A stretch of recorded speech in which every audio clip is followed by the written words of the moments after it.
গাছের উপর একটি পরিবার রাত কাটাচ্ছে। বাবা, মা আর তাদের ছোট ছেলে রায়ান, সাথে আছে একটি সাদা বিড়াল। রাত গভীর হলে এক পেতনি এসে রায়ানকে তুলে নিয়ে যায়। পরিবার আতঙ্কিত। সাদা বিড়ালটি চুপচাপ পেছনে ছুটে যায়।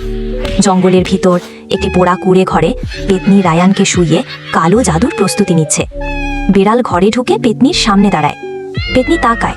শুরু হয় মুখোমুখি লড়াই। পেতনি হাওয়ায় তুলে আছড়ে ফেলে বিড়ালকে। বিড়াল আবার উঠে পড়ে, ঝাঁপিয়ে পড়ে পেতনির গায়ে। পেতনি মন্ত্র পড়তে থাকে।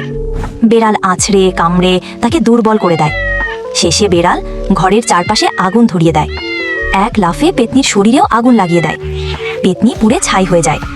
বিড়াল রায়ানকে কোলে তুলে আগুনের ভেতর থেকে বেরিয়ে আসে। সকালে মা বাবা রায়ানকে খুঁজছে। দূরে দেখা যায় বিড়াল আসছে, কোলে রায়ান। মা বাবা ছুটে গিয়ে রায়ানকে জড়িয়ে ধরে। সাদা বিড়াল পাশে বসে থাকে। সব নায়ক মানুষের হয় না।